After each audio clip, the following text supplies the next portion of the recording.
You sent us this really interesting stack of sources looking at AI music. And, we hear so much about the impact on artists, on jobs, creativity, all super important. Absolutely. The human side is huge. But what about the environment? Like, how does making a song with AI actually compare, carbon-wise, to, say, the old way? Recording an album in a studio, or even just, going to a concert. Exactly. And your sources really dive into that, pulling out the numbers, trying to quantify the carbon footprint across the music world. And importantly, they don't stop at just the kios. They also get into the whole ethical side of things, which, let's be honest, is where a lot of the heat is right now. For sure. We hear AI training uses tons of energy, but what about just using it day to day for creative stuff? So, okay, our mission here is basically to unpack what these sources are saying, get a handle on the actual emission numbers for making music different ways. Yeah, the scale of it all. And then dig into those ethical arguments your sources raise. Try to put it all into perspective for you. Okay, let's get into it. Right. So let's start where your source does, the AI creator. What's the footprint of actually making a song using, like, Suno or Codio? Yeah. And the sources suggest it's, well, surprisingly low per song. Right. They break down a typical kind of workflow. So each text prompt you might use for lyrics, ideas, whatever that's estimated at, like practically nothing. 0.1 to 1 gram of co-euro. Tiny. Really tiny. Generating cover art, maybe an image, a bit more, maybe 2 to 4 grams. Okay. And then the actual music generation, generate on the song itself, that's estimated at about 3 to 8 grams of co-euro each time you try. So putting that together, the source estimates a whole workflow for one song. Let's say you do 10 chat prompts. Yeah, like 1 gram each, so 10 grams. And maybe 10 tries on the image, say 3 grams each. That's 30 grams. And 10 attempts at the music itself, maybe 6 grams each. So 60 grams there. Add it up. You get about 100 grams of co-euro for the whole process of creating one AI song, which is, what, 0.1 kilograms? Exactly. 100 grams. That feels incredibly small. It really is. Yeah. And especially when you scale it. So, okay, make 1,000 AI songs using that same kind of workflow. Right. The total estimated footprint, only about 100 kilograms of co-euro. Okay, 100 kilos for 1,000 songs. Yeah. And this is where the sources give those comparisons that kind of make you pause. Yeah. 100 kilograms of co-euro. It's roughly the same emission as, like, a 1-hour flight, which they say is typically 90 to 120 kilos. Or driving a regular gas car, maybe 250, 300 miles or so. So yeah, 1,000 AI songs is like a short flight or a decent road trip. That's our baseline. Okay, baseline established. Now let's pivot. Traditional music production. Right. The old school way. Your sources highlight this as, well, that's a whole different ballgame. Different activities, much, much bigger footprint. We're talking a professional album, 10, 12 tracks. And this covers, like, everything, right? The studio itself, electricity for recording, the heating, cooling. All the gear, the instruments, amps, the computers running, the DIWs, the recording software. Yeah, DIWs, plus all the takes, retakes, mixing it down, mastering. Just that studio and instrument part, the sources estimate somewhere between 320 and 600 kilograms of QC. First for that part. Then there's travel. Oh. Musicians driving to rehearsals, back and forth to the studio, maybe playing some local gigs to test material. Or even flights if you're collaborating long distance. That's exactly. And that adds a lot. The sources estimate travel can add anywhere from 700 up to 2,500 kilograms of kudo. Wow, okay. And then there's media production. Music videos. Right. Shooting videos, lights, cameras, maybe travel to locations, post-production, editing, rendering. And physical stuff, vinyl, CDs, the packaging. Yep. All that adds another estimated 450 to 1,150 kilograms. Okay, so adding all those ranges up, the total KUO estimate for producing one traditional album, according to the sources. It comes out between 1,000 and 4,000 kilograms. 1,000 to 4,000 kilograms. Let's just pause on that. We said 1,000 AI songs was 100 kilos. Right. One traditional album, maybe 10 or 12 songs, is 1,000 to 4,000 kilos. Yeah. So doing the math, that's 10 to 40 times more SLERO for one album than for 1,000 AI songs. That's a huge difference. It is. And the sources give an equivalent for that album footprint.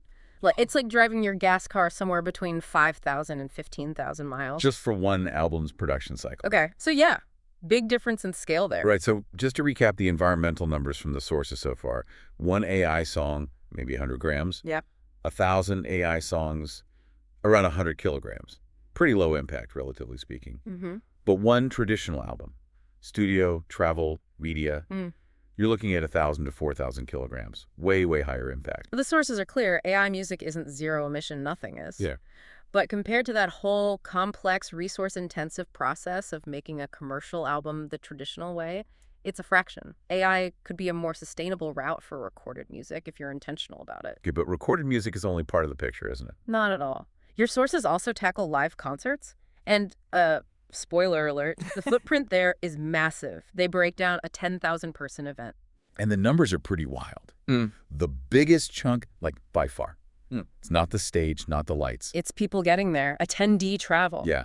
The source assumes like an average 20-mile round trip, Okay. about 0.4 kilograms of co-euros per mile, and maybe 2.5 people per car, carpooling. Right, doing the math on that. It comes out to about 3.2 kilograms of coeos per person, just for their drive to and from the show. Per person. Well, multiply that by 10,000 attendees. And you land on an estimated 32,000 kilograms of coeos, just from the audience driving. That's staggering. 32,000, And and then you pile on the other stuff. Right, the stage, sound, lights, getting all that gear there, powering it, often with generators. The sources estimate that adds another 5,000 to 15,000 kilos. Okay. Vendors, concessions, food trucks, coolers, waste management, another 2 to 5 kilos per attendee, they figure. So that's 20,000, 50,000 kilos total for that. And merch. T-shirts, posters. Producing and selling that stuff adds maybe another 9,000 kilos based on their assumptions. So you add all that up, and the total estimated courier range for just one 10,000-person local concert. According to your sources, it's somewhere between 66,000 and 106,000 kilograms of kuro. 66,000 to over 100,000 kilos. That's great. Yeah, that's a completely different scale for making albums, let alone AI songs. Totally different league. And the sources break it down per attendee again, 6.6 to 10.6 kilograms of kuiro per person, just for showing up to one local concert. And what does that compare to? Well, that single concert footprint per person is like 22 to 35 times the CO euro of generating an AI song. Wow. It's 2 to 4 times the CO euro of streaming a whole movie in HD. Okay. And it's apparently the same carbon cost as charging your smartphone about 800 times. Just for going to one show, and that's a local show. The sources touch on touring, right? Briefly, yeah. And they basically say touring concerts with flights, buses, trucks, hauling gear across continents are orders of magnitude higher. Think 500,000 to over 1 million kilograms of kuiro per leg of a tour. Easily. Right. Insane numbers. So, okay, let's do the big comparison the sources set up. How many of those little 100-gram AI songs would it take to equal the emissions of one of those 10,000-person concerts? They just divide the total concert emissions, that's 66,000 to 106,000 kilogram range. By the CO euro per AI song, which is 0.1 kilogram. And the result is, well, it's kind of mind-bending. It would take somewhere between 660,000 and 1,060,000 AI songs. 600,000 to over 1 million AI songs. To produce the same amount of carbon as one single concert with 10,000 people attending. Wow, okay. This is where it gets really interesting, doesn't it? Because that number just lays bare the difference in scale. Digital creation versus, massive physical events. Huge difference. And yet, despite this environmental data pointing so clearly one way, there's so much pushback, so much concern around AI music. Right. Why is that debate so intense? Your sources dig into the reasons that go way beyond kilograms. Yeah, exactly. Right. Because the numbers don't tell the whole story, do they? The sources lay out several key anxieties, and it's good to look at them neutrally. One big one is just the perceived loss of human expression. The idea that AI lacks soul or struggle or lived experience. That stuff that makes music feel human. That connection. Yeah. For a lot of people, music is so tied to our identity, our shared feelings, that AI can feel like it's erasing something important about us. And then there are the more practical fears, jobs. Oh, absolutely. Job displacement is a massive concern. Will AI replace composers, songwriters, session musicians, producers? It feels like a real threat to livelihoods, especially in industries that are already pretty tough. Yeah, precarious is a good word for it. And then the ethical stuff, the copyright minefield. Right. The training data. Yeah. Was it scraped without permission? Is it paying artists? Exactly. Concerns about AI copying styles, specific voices, melodies. Even if it's technically new, does it feel derivative? Does it feel like it's exploiting human creativity without giving back? That's a huge ethical knot. There's also a point in the sources about, cultural dilution. The worry that art, which carries culture and unique viewpoints, might get flattened by algorithms optimizing for, mass appeal. leading to something bland, a monoculture, instead of diverse human voices. Yeah, algorithmic sludge. Kind of. And maybe underlying all of it is just a fear of losing control, or having our whole idea of what creativity is challenged. Right. If a machine with no feelings can make something that makes us feel something, what does that mean about us? Yeah. About art? It's unsettling. Definitely. So yeah, lots of valid, deep-seated reasons for the debate that have nothing to do with carbon footprints. Okay, but the sources bring it back to the environment, too, adding another layer, comparing the emissions of training these big AI models versus those concepts we talked about. Right, because training is the other big energy cost for AI. And yeah, training a large-scale AI model, the kind you need for complex music, that is energy intensive. How much are we talking? Your sources estimate it could be 250 to 500 metric tons of co-euro equivalent. So 250,000 to 500,000 kilograms. Ooh, okay, that does sound like a huge That's footprint. fair. It is. To put it in perspective, they say that's like driving a gas car over 1,000,000 miles. 1,000,000 miles. Or hosting maybe 5 to 10 of those medium-sized concerts we discussed. So yeah, significant. There's a but, right? There's a crucial but. The sources stress that this training cost is largely a one-time emission. You pay that energy price up front to build the model once it's trained. The cost of using it to make one song drops right back down to those few grams we talked about at the start.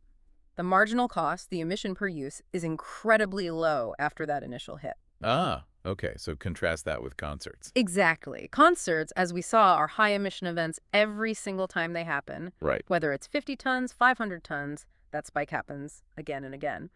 The sources call concerts recurring costs, environmentally and financially. Every show starts the emission clock over. Got it. So the big environmental hit for AI is mostly upfront in the training. The big hit for live music is event-based and happens over and over. That's the core distinction the sources make, yeah. Okay. The sources also mention this idea of fear-mongering around AI music. They touch on that. Acknowledging that, change is scary. Media often amplifies the negative because it gets clicks. And yes, there are bad actors using AI unethically, no doubt. Yep. But the sources suggest we shouldn't judge the entire potential of AI creativity based on the worst uses. It's like saying all human music is bad because some pop star lip syncs. Right? Okay. Fair point. Which leads towards needing a more balanced view. Exactly what the sources argue for. Look, AI music probably won't perfectly replicate the magic of human creation, but it can offer benefits. It can be better environmentally for recorded music. It can be simpler logistically for some creators. It can be an amazing educational tool if it's used intentionally, transparently, and ethically. The goal shouldn't necessarily be AI replacing humans, but figuring out how AI can fit ethically into the whole music ecosystem. Okay, so how do you do that? Did the sources offer practical tips for creators trying to use AI ethically? They did. They listed about 7 key practices. Okay, like what? First, just be transparent. Let people know AI was involved. Put it in the description, the credits, whatever. Hiding it breeds distrust, the sources say. Makes sense. What else? Second, use AI as a collaborator, not just a replacement button. Treat it like a tool, a starting point. Edit its output. Add your own human ideas. Combine it with your skills. Ethical AI music, they argue, should still have your fingerprints on it. Okay, work with it. Third, and this is a big one, avoid mimicking real artists without permission. Don't try to clone specific famous voices or copyrighted styles. Use generalized models or focus on developing unique sounds. AI shouldn't be for, identity theft. Right. Respect boundaries. Fourth, respect the training data and licenses. Try to use platforms that are open about how their models were trained. Make sure you actually have the rights to use the output, especially if you plan to sell it. You can't really create ethically, the sources say, if your tools were built unethically. Good point. Yeah. Check the source of the tool itself. Fifth, if you collaborate with human artists alongside the AI, maybe a singer, a cover artist, a producer, share the credit. And if you make money, share the revenue. Pay people for their work. Basic fairness. Sixth, minimize waste and spam. Don't just churn out thousands of generic AI tracks and flood platforms. Curate your work. Focus on quality. Ethical creation includes respecting the environment and sort of the cultural space by not just adding noise. Quality over quantity. Okay. And seventh, contribute to the conversation. Share what you're learning about AI, the good and the bad. Be open about the risks and opportunities. Listen to feedback. Ethical creators, they suggest, act like bridges, helping understanding grow instead of just adding to the Be arguments. part of the solution, not the problem. Yeah. Okay, those are good practical points. But then the sources take it a step further, looking at the whole idea of ethics itself. Like, does being ethical mean being absolutely perfect? Good question. And their answer is basically no. It's more about balance, awareness, and trying to mitigate harm where you can. They point out that, like, perfect ethics is almost impossible anyway, right? Everything has trade-offs. Exactly. We make compromises constantly. We buy organic food that might have huge air miles. We stream music knowing artists get paid fractions of a cent. Yeah. We might recycle carefully, but then drive to a concert that has a massive footprint. Yeah, we compartmentalize. Right. And the sources argue that's not necessarily hypocrisy. It's just being human in a complex world. Yeah. Ethical living isn't about achieving some impossible purity or beating yourself up over imperfections.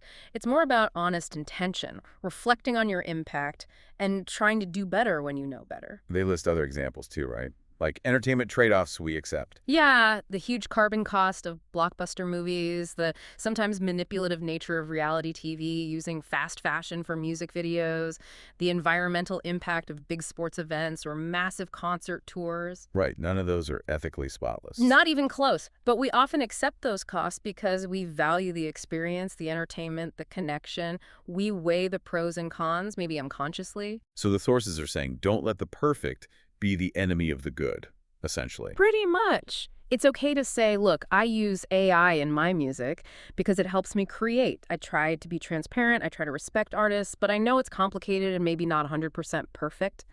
That self-awareness and effort, they suggest, is actually a pretty ethical stance in the real world. Okay, so bringing it all back, what does this mean for you, the listener, trying to figure all this out? Well, maybe it means reflecting on your own choices as a creator, a listener, just someone engaging with this stuff. Communicate your views, maybe, but try to do it constructively.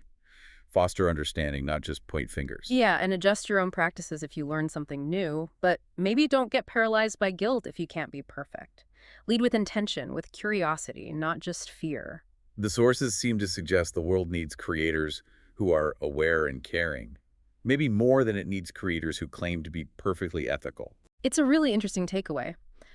The stark contrast between the environmental data AI songs Tiny, Concert's huge, and the deep, complex, very human reasons behind the ethical concerns. Yeah. And the sources encourage holding space for both, acknowledging the numbers and the feelings, aiming for conscious choices rather than chasing an impossible standard. Definitely gives you something to chew on, whether you're making music, listening to it, or just thinking about where all this technology is taking us. Something to explore further.